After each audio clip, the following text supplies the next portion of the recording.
पिता है। हिरण्याक्ष ने तो तुम्हें पाला पोसा था, इसलिए तुम वर मांग लो। जिस दिन मैं अपनी मां को गलत दृष्टि से देखूंगा, बस उसी दिन मेरे प्राण छूटे। नारद जी के कहने पर अंधकासुर ने वर मांग लिया ब्रह्मा जी से। ब्रह्मा जी ने तथास्तु भी कहा।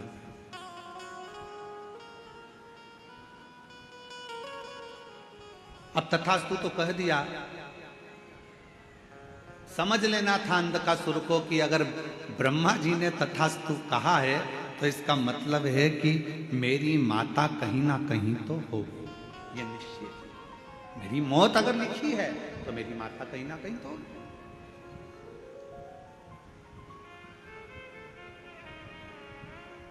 दे दिया भाई। और समय आया, तारकासुर ने अपने पुत्र तारकाक्ष, विदुम्माली और कमलाक्ष की तीनों से कहा, सुनो अब देखो, नारद जी का काम देखिए कि ये असुर था, इसको मरना था, इसके प्राण जाना थे, पर इसको तब साधना में लगाकर इसको वर दिलवा दिया। और वर दिलवाकर जब ये अपनी माता पार्वती की सुंदरता का बखान करेगा और पार्वती को अपनी अर्धांगिनी बनाने का जब प्रयास करेगा, तब इसके प्राण छूटेंगे।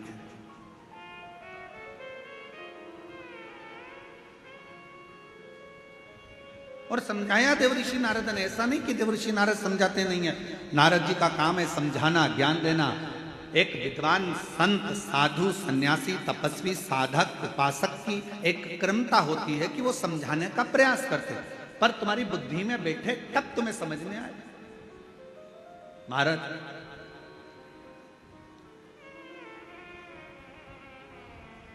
वो कहते हैं ना कि जब लड़के के लिए लड़की देखने जाते हैं तो फूफा जी जाते हैं, मामा जी जाते हैं, काका जी जाते हैं, बड़ा भैया जाता है, दामाद जाते हैं, सबको फोन लगाया जाता है, अरे दामाद जी तुम्हारे साले के लिए लड़की देखने जाना है। अच्छा।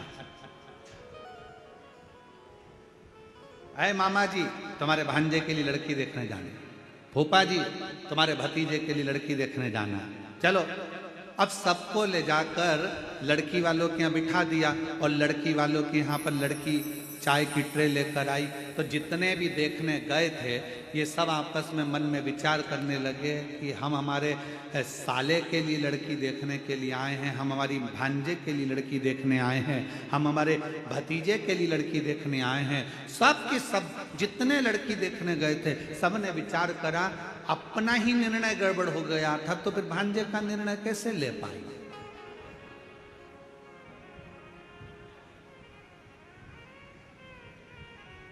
जब हमारी शादी की बात आई तो हमने विचार करा, मामा सोचे कि हमने विचार करा, फूफा सोचे हमने विचार करा, दामाद सोचे हमने विचार करा, हमारा निर्णय हमको ही अच्छा नहीं मिल पाया तो हम हमारे साले के लिए कौन सा निर्णय ले पाएंगे। ये विचारणीय हो जाता है। परशु महापुराण की कथा एक बात कहती है, जन्म, मरण और परण ये तीन मेरे शंकर भगवान के हाथ में हैं। भगवान शिव ने ये किसी को नहीं, ये भगवान शिव ने किसी को नहीं दिया। जन्म कब होना है, कहाँ होना है, कैसे होना है, कितनी बजे होना है, ये निश्चित स्वयं देवादिदेव महादेव करते हैं। मरण, मृत्यु कहाँ होना है, किस जगह पर होना है, भले तुम कहीं पर भी रहते हो पर तुम्हारी मौत जहां लिखी होगी, जब लिखी होगी, जिस जगह पर लिखी होगी, जिस घड़ी में लिखी होगी, उस घड़ी में, उस पल, उस समय में मृत्यु तुमको लेकर चली जाएगी। और अगर तुम्हारी मौत नहीं लिखी है तो चाहे दुनिया के लोग मृत्यु के घाट उतर रहे हों, बाबा भोलेनाथ उस व्यक्ति को कैसे भी काल के पंजे से निकाल कर बाहर ले आएंगे। कोई बच जाएगा और मालूम पड़े बाकी के मर जाए। और ये हुआ। अभी अहमदाबाद में एक घटना घटी, बोलो टीवी पर देखी थी कि नहीं देखी थी? अरे जम के तो बोलो, देखी थी। अहमदाबाद में घटना घटी, कितना अच्छे अच्छे सब अपने अपने भावों से जा रहे थे, सबके हृदय में भगवान समाहित था, सबके हृदय में शिव था। फ्लाइट में बैठ भी गए, फ्लाइट उड़ भी गई। उस कैंपस में मेडिकल कॉलेज के जो बच्चे थे वो भोजन कर रहे थे, उनको क्या मालूम था कि हमारी मौत यहाँ लिखी है, हमारी मृत्यु यहाँ लिखी है। वो फ्लाइट में उड़ने वालों को क्या पता था कि हमारी मृत्यु यहाँ लिखी है? किसको मालूम?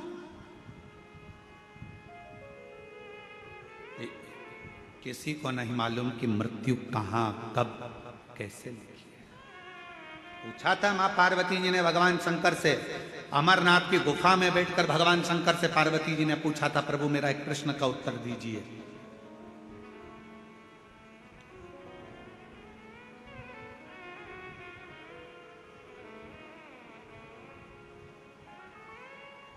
मृत्यु की तिथि, मृत्यु का समय, मृत्यु का पल, मृत्यु की घड़ी कब लिखी जाती है? थोड़ा ध्यान देना। पूर्व में क्या हुआ है, तुमने कितना कमाया, कितना गमाया, पूर्व में क्या तुम्हारे पास था, क्या नहीं था, ये बताना सरल है, पर आने वाला समय क्या कह रहा है, कितने दिन जियोगे, कब चले जाओगे, कब आखिरी श्वास होगी, कब भगवान का भजन कर रहे होगे, कब प्राणों को त्याग रहे होगे, ये बताना कठिन है, बहुत कठिन। कोई कितना भी विद्वान संत बन जाए, कोई कितना विद्वान साधु बन जाए, कोई कितना विद्वान सन्यासी बन जाए, कोई कितना भी बड़ा महाराज बन जाए, वो बता नहीं सकता। याद रखना, सबसे पहला दर्शन करने के लिए मेरे शंकर भगवान राम जी के दरवाजे पर गए थे। मां कौशल्या जी की गोद में से राम जी को गोद में लेकर दर्शन किया था। क्या मेरे शंकर भगवान को नहीं मालूम था कि राम जी को 14 वर्ष के लिए वनवास जाना पड़ेगा? मेरे राम जी को मालूम था। क्या मेरे राम जी को नहीं मालूम था कि सीता जी का परित्याग करना पड़ेगा? मेरे शंकर भगवान को मालूम था। पर मेरे शंकर भगवान ने ये सब कुछ देखा, पर भविष्य नहीं बताया कि आने वाले समय में तुम्हारे साथ क्या होने वाला है। याद रखना, संत, साधु, सन्यासी, तपस्वी, साधक, उपासक दुनिया में कितने भी पैदा हो जाएं, पर मृत्यु कब, कहां, कैसे होगी, इसका रिसर्च तो वैज्ञानिक भी नहीं कर सकते, साइंटिस्ट भी नहीं कर सकते। इसका रिसर्च तो केवल एक देवाधिदेव महादेव कर सकते हैं। शंकर ओघड़दानी ने लिखा, पार्वती से कहा, सुनो पार्वती, मृत्यु अटल सत्य है। जब बच्चे की नाल कटती है, माँ के गर्भ से जब बच्चा जन्म लेता है, उसकी नाल कटती है, उस नाल कटने के समय पर बच्चे की मृत्यु लिख दी जाती है कि कब, कहां, किस जगह, कैसे होगी। समय निश्चित हो जाता है।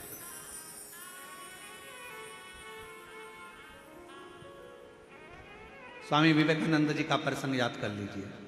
स्वामी विवेकानंद जी ने रामकृष्ण परमहंस जी से पूछा था कि व्यक्ति को भगवान का नाम कब लेना चाहिए। रामकृष्ण परमहंस जी ने कहा था, मरने के 1 मिनट पहले।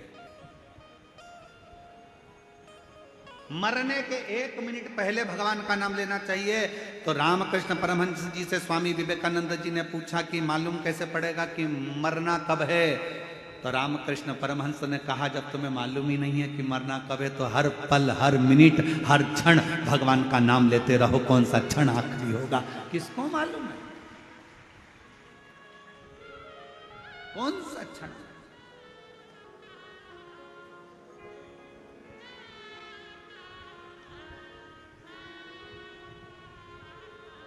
और महाराज,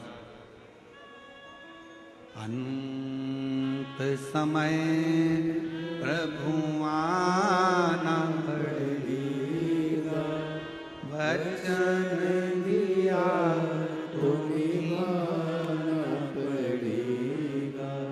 आए ना आए प्रभु कुटुंब कबीरा, अंत समय प्रभु आना पड़ेगा, वचन दिया तो निभाना पड़ेगा।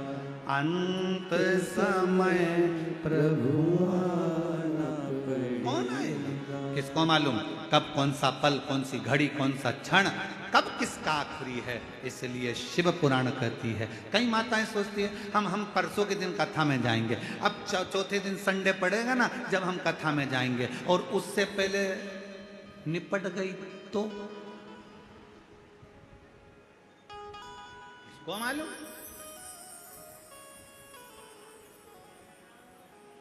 अरे अभी सावन में अपने यहाँ कथा होगी ना, जब हम सुन लेंगे। हमने सोचा है सावन के महीने में हमारे पास में ही कथा होगी, तब हम सुनेंगे। और सावन से पहले निपट गई तो क्या बात है?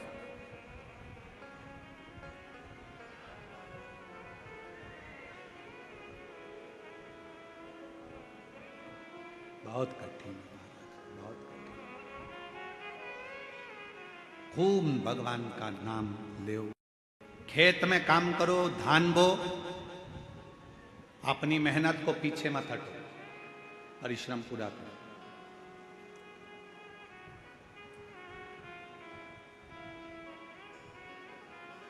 अभी छत्तीसगढ़ में एक चीज हमको देखने को मिल रही है, इसलिए हम कहने में पीछे नहीं हटते, भले किसी को बुरा लगे चाहे भला लगे।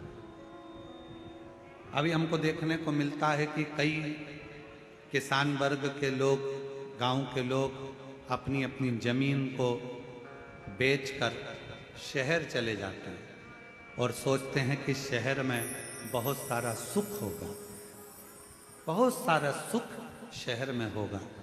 बड़ा बंगला बना लेंगे, जमीन बेची है तो थोड़ा पैसा मिल जाएगा तो बंगला भी बड़ा बन जाएगा, गाड़ी भी आ जाएगी, सब कुछ आ जाएगा।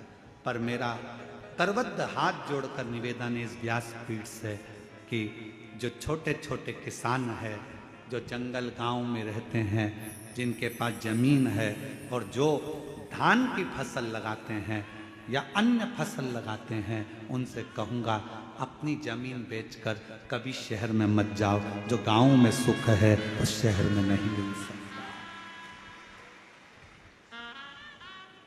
जो अपने गांव में सुख है वो शहर में नहीं।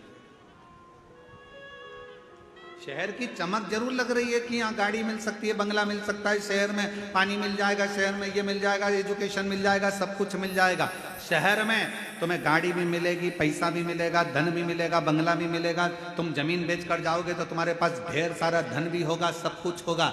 शहर में सब कुछ मिल सकता है, पर शहर में तुमको जो शांति और प्रेम चाहिए, वो प्रेम और शांति गांव के सिवाय कहीं नहीं मिल सकती।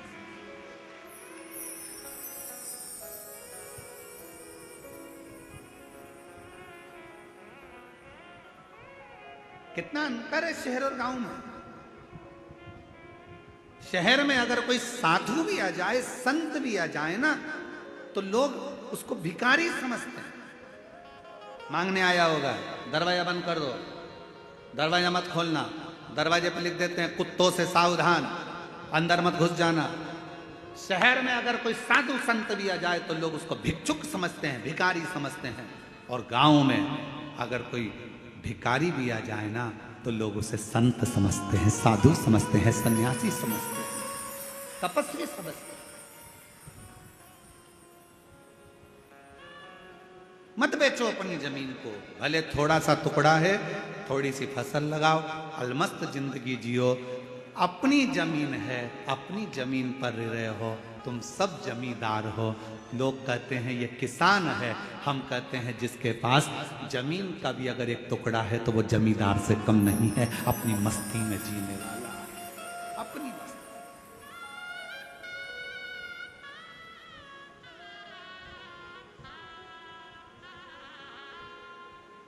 थोड़ा अलमस्त अपने जीवन को जितना प्रसन्नता में जीने का एक लक्ष्य बना सकते हो, वो छोटे से गांव में ही बना सकते।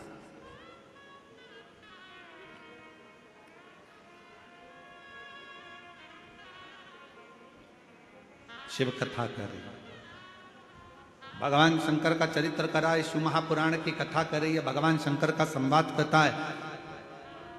भीतर की जो प्रसन्नता है,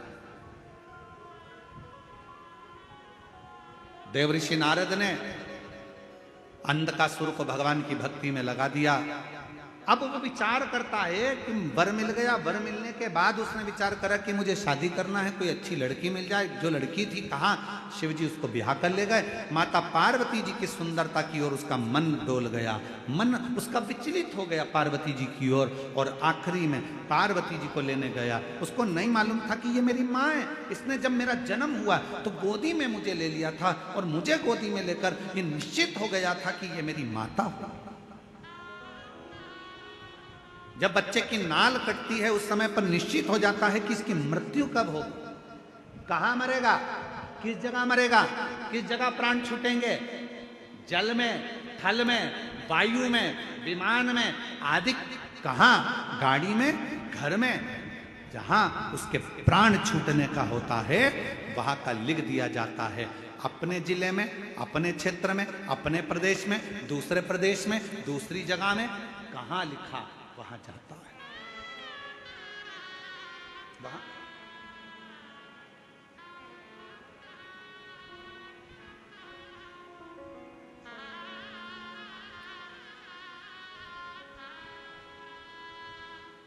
इसलिए शिव पुराण कहती है जितना समय मिले, ये मत सोचना अगली कथा जब छत्तीसगढ़ में होगी ना तब मैं कथा सुनने के लिए जाऊंगी। नहीं नहीं नहीं, काल करे सो आज करे सो पल में प्रलय हो जाएगा, शिव पुराण सुनेगा। आज मिला है, चल पहुंचो। बहुत सारे प्रश्न हैं दुनिया की दृष्टि में, बहुत प्रश्न।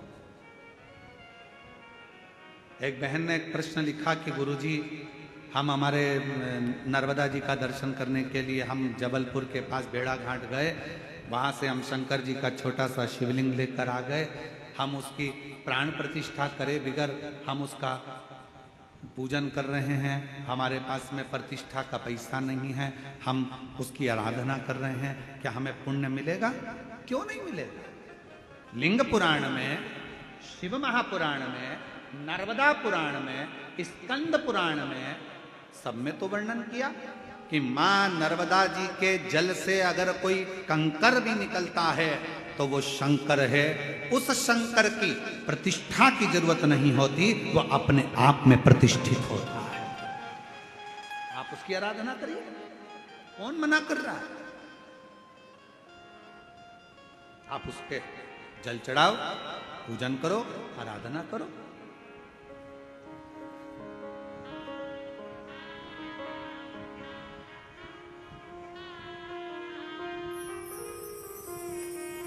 और आप जब उसकी आराधना करेंगे, उसका स्मरण करेंगे तो सुख अपने आप आए। और शंभु शरण मांगू घड़ी रे,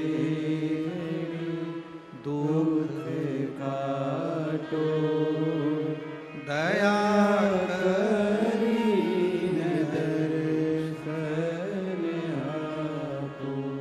सारे प्रश्न हैं। गुरु जी हम क्या भगवान का नाम ले सकते हैं? हम रजस्वला धर्म में हैं, क्या भगवान को पुकार सकते हैं? द्रौपदी का चरित्र कहता है कि द्रौपदी रजस्वला धर्म में थी, दुशासन बाल खींच कर लेकर गया, भरी सभा में खड़ा कर दिया, चीर खींचने लगा। आखिरी में द्रौपदी ने अपने गुरु जी से पूछा, गुरु द्रोणाचार्य से कहा, गुरुदेव कोई नहीं बचा रहा, मेरे पति नहीं बचा रहे, मेरे काका ससुर, काकी सास बैठी, अंधकार यहाँ पर धतराष्ट्र गांधारी बैठे, वो नहीं बचा रहे, कोई बचाने को तैयार नहीं है, भीष्म पितामह नहीं बचा रहे, गुरुदेव आप बताओ मैं क्या करूं? तब गुरु जी ने कहा, एक काम कर, वो द्वारका नाथ को पुकारना प्रारंभ कर दे।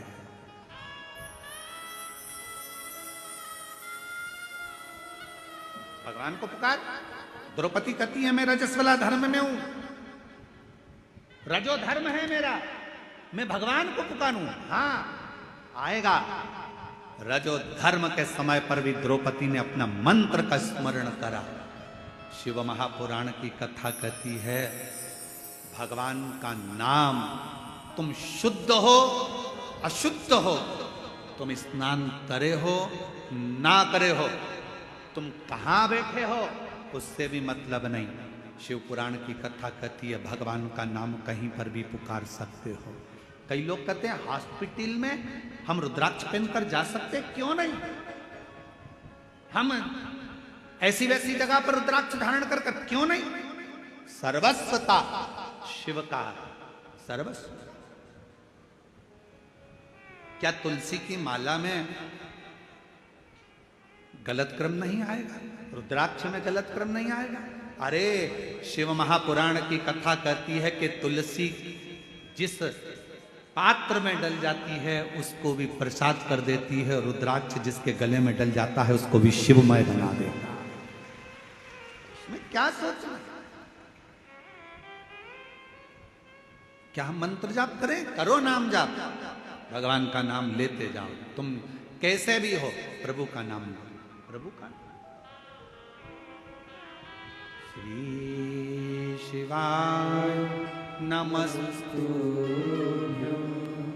श्री शिवाय नमस्तु। सब बोलो, सब जितने भी बैठे हैं, लाखों की संख्या में आप लोग आए। कोई पंडालों में जगह नहीं है, रोडों पर आप लोग बैठे हो। दिल से बोलिए, भाव से बोलिए, श्री शिवाय नमस्ते।